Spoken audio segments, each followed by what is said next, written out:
everybody, and welcome to another episode of English with Sarvi. Well, in this episode I'm going to tell you how you can make those little ones of yours, those young learners, those children, talk in class and really produce the language. I mean, we all know that giving a per work activity or a group work activity to adults and teenagers can be easier, They get your instruction and they just go and start, if you're lucky.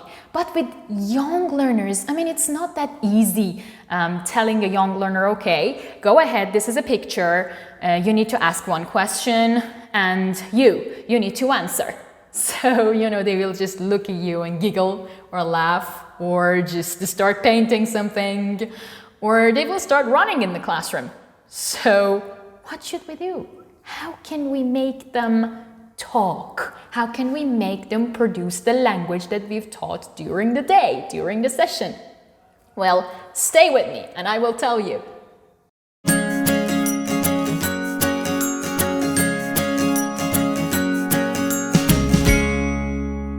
Well, I personally use a game for production. The time that I've taught the lesson, they've learned it. Either it's been vocabulary or grammar.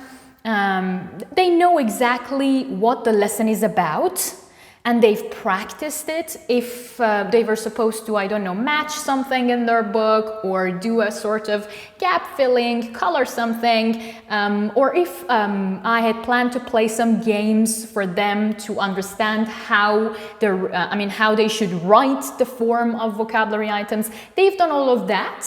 Now it's time for them to, produce the language, practice it a little bit more, a bit freer, If you want to start it from just vocabulary, not long sentences or a conversation. We want them to first get the hang of the game. So you put your flashcards that you have already talked about, you've got your drills, you've had your reps, you put the flashcards on the floor and you start your game with 2 teams. Each team has got 1 counter, you need 1 dice and you're all set. So they roll the dice, if they've got 2, they move. No, they cannot move. They need to first look at the flashcard, say the word, and then they can move. Sometimes you can make them write it. If you can write it, you can move. If you say it correctly, you can move, if you're working on pronunciation. And then you can make it more advanced by, making them have a kind of conversation. Like, for example, okay, look at this flashcard. It shows the living room, for example. Me. Team Teacher, B. Yekta. Azra. Please, Azra. Yekta.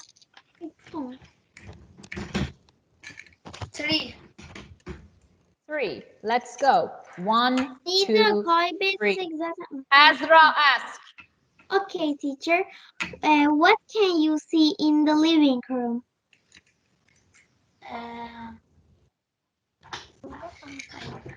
Teacher, there is television.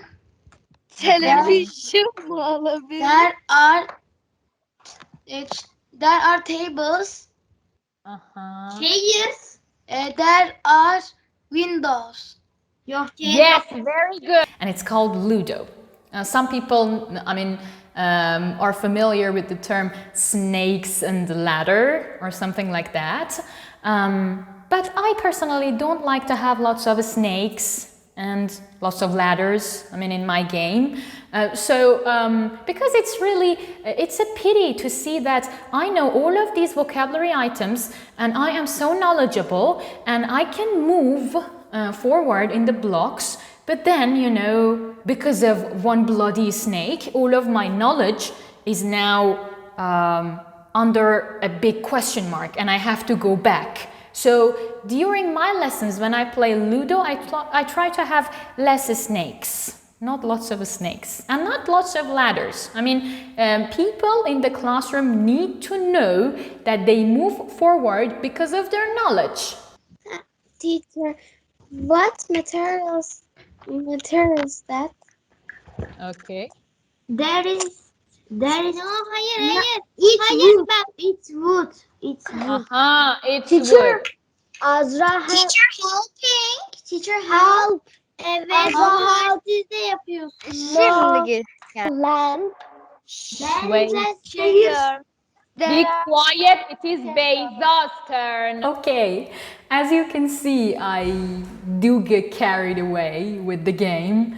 I shout, I become a kid myself because I really enjoy playing the game and I really enjoy seeing that they want to produce the language correctly. Just try to control yourself and not get as carried away as I might get in the middle of the game because remember, we are the adults and we need to be able to manage the whole situation because it can become messy.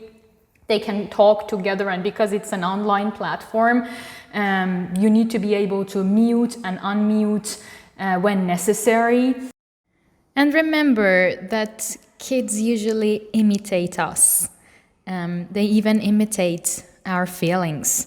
I mean, if we are happy, if we are enjoying to be there in their classroom, if we are enjoying to play that game with them, they will also feel the same.